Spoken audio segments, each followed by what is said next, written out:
What's up, guys, and welcome to the LCR Performance YouTube channel. Here with Connor and Lucas. We're going over Lucas's Nova build. So we got a 69 Nova here and he's been working on for the last little bit, and yeah, now it's a shop race car. So here he is. Tell us a bit more about it. So I've had this car for 16 years. It's gone over many remakes. I have a tendency to not leave things alone. Right now it's sporting a 540 big block. Started from the front to the back. We actually, with the wheels, did a special adapter. These are actually well drag lights. One thing that I wanted was, as you can tell, the sleeper look with the bench seat. So one thing is, I didn't want obviously the weight of the steel wheels, even though the car does weigh 3,800 pounds with me in it. So what we did is we made custom adapters. If you can see, they're bolted on the three sides, because at the track they have to be secured so they're not projectiles. As you go down in the back, sporting a 4.9-inch with weld bead locks. They were actually done by Champion. They're not in business actually anymore. Same thing, those got sent right from Summit directly to them to get chopped up and powder coated front and back. We're on a Moser 9-inch in the rear. Viking double adjustable Crusaders right now with 35 spline axles and spool. In the back here, we got obviously the Straub parachute. This one is removable. So big thing here, this car is actually built for a thing called, or event called Drag Week. There's many other races now, events called Sick Week, Rocky Mountain Race Week. So the one thing I wanted with this car was to build a trailer that can actually hook up to it. So the issue is, where are you going to hook it up? So one thing with this car, the way that it's done, is the cage is actually intertwined and braced. So through here, the issue is with this bouncing all the time with the trailer, they like to tend to crack all the time. So the cage was done by a good friend of mine, John Tell, in Minnesota at JT Race Shop. So the way this is done, it's only on with one 3/4-inch bolt that goes here, and this pops out, and then the trailer hitch goes right in. Makes it very easy and convenient. In the back here, we got our 60-gallon fuel cell.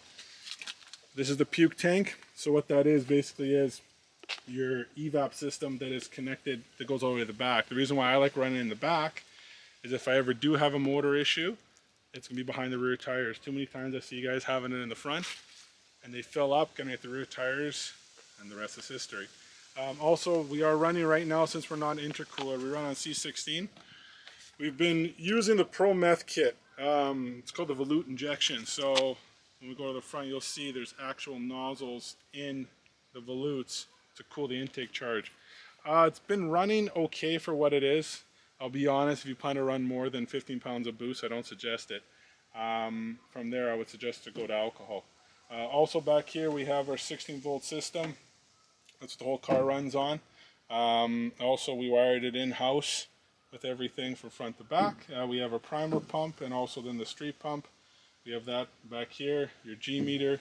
And one thing in the back I like to look is the stock look, so it's got the speckle paint everywhere and whatnot, so the key doesn't jump out at you. We have steel bumpers. The whole car is steel except about the hood and the front valence. She's very heavy with me, and as I said, she weighs 3,800 pounds. Tires we like to run right now is Mickey Thompson 275 Radial Pros.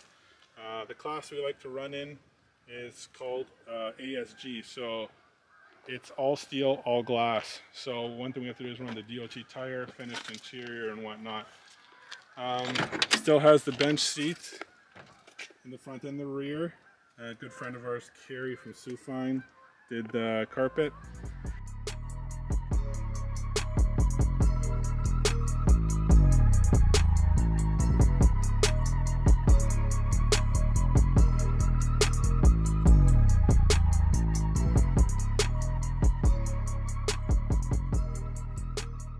Okay, so under the hood, we have a 540 big block. Runs with twin 80 mil turbos from CRT Turbos from Chris. We run JGS blow-off valves and wastegates, aeromotive fuel system. with our regulator. Sensors, we run, majority of them are low dollar motorsports, but for sensors that really matter, like the oil pressure, dome sensor, stuff like that, we do run SSI sensors. Just found that those have more constant readings and less issues on the vitals that matter. Runs dual O2s, NGK O2 sensors on it. The 540 big block has AFR 355 heads. The intake was done by Blake at 417 Motorsports to do the EFI change, because this used to be a carbureted car. Got the billet Wilson manifolds adapter that goes on top of the intake. On the front end too, for suspension wise, we have Viking double adjustables on the front. Once again, low dollar motorsport shock sensors. Also, we changed it over to a rack and pinion and tubular control arms from Smith Racecraft. The cooling system, so I've been trying many things with the big block, and the issue is it produces a lot of heat. I've tried many things from brush, spall fans, and another good friend of ours, John Enns and Dave Schroeder from Drag Week, they hooked us up with John from Delta Peg. And so he made us a custom rad and fan combo.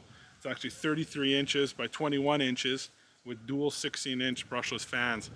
We had to section the frame to make it fit in the Nova frame because it's very narrow. Haven't tried it as much on the street yet, but even with the one fan working here and there, we haven't had an issue. Also for the street, we have our B&M trans cooler that we run. All the fab work was done at LCR. We did it all. So with Connor's good welding, it made my fab work look half decent.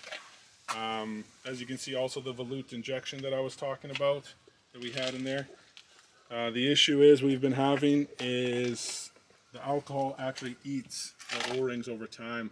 At the last race we were at, I actually had to shut it all off because it was pouring fuel into the volute and it actually wouldn't even run properly.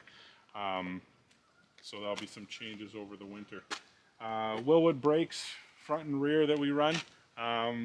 They've been running okay. Just I guess anything to stop a 3,800 pound tank is not going to be the best. Our best ET so far with this combo, we've only run it about 10 times, is 508 at 150 miles an hour. That was only on 18 pounds of boost. Over the winter there'll be some upgrades for that also, and then we'll be able to hopefully dip in the fours and be competitive. For the wiring, it's all American auto wire for all the factory. I've also changed to LED headlights in the front. Been going for the factory look, like Lucas said. That's why we're running the bench seat still, trying to get by with that. And yeah, so the Holley 7-inch screen. This is their older model actually with the plastic perimeter, but works great. And yeah, car's running Holley Dominator. And this is one good idea Connor had actually was, so one thing with running twin turbos or any turbos, you have to be able to build boost and bump in. So I didn't want the stupid button that's on here gets stuck with the cord in here, especially, oh yeah, it also has tilt steering. Oh dang. For the fat asses. So one thing here though, which is pretty neat with the Holley, is this is my line lock, bump button, and scrambled eggs button. So the nice part is you have the parameters set, and that in the burnout box, as I said, this is just a line lock. Then when I'm on the trans brake, this is my bump button, and when I'm off that over a certain TPS and drive shaft RPM, now this is my scrambled eggs button, meaning it adds dome pressure to whatever I have it added to. So, which is pretty neat, not having to have all these spaceship so buttons everywhere. Managed to get away with that by just using a GM cruise control switch. Pretty sweet, and fun to wire up and feed to the column. Yeah, then the only other race car button, I guess what you want to call it, is trans brake on top of the shifter there. I mean, what is that, the Hurst shifter? Yes, yeah. Yeah, so speed, oh, yeah, pretty slick. The only thing that I love so much is the carbon fiber dash panel. Oh, check that. Oh, it's too dark. Oh well, whatever. It's good. I guess we never talked about transmission either. Yeah, so then, yeah, I guess not. Yeah. So like transmissions, just running the Turbo 400. Yeah, it's a poor man's Turbo Glide, so it is. So it's factory stock case with the JW bell on it. It's got a PTC converter from Dusty Bradford. This one actually, which is neat, which is ones we like to do in all the cars we build. It's called the second gear lead from Extreme Automatics. So the nice part about that is this having a stock gear set, meaning 248 first gear, 148 second gear, and 1-to-1 third gear, is depending what your rear gear is, your SLR, meaning starting line ratio, is too high. So the issue is, and it becomes very unpredictable and hard to leave the starting line. The nice part with the second gear leave is the trans brake works in first and second gear. So you literally can, before you leave the starting line, instead of leaving in first, you actually leave in second. So now your first gear, instead of 248, is 148. Much calmer, much easier to get off the starting line. Instead of having to have an aftermarket gear set, which isn't cheap, but it's probably down the pipeline for me, is you really can build a whole transmission that can support 1,500 horsepower for about $6,000. Oh, that's another thing. So we had this thing on the dyno, which Connor will probably post some videos about now. Yeah.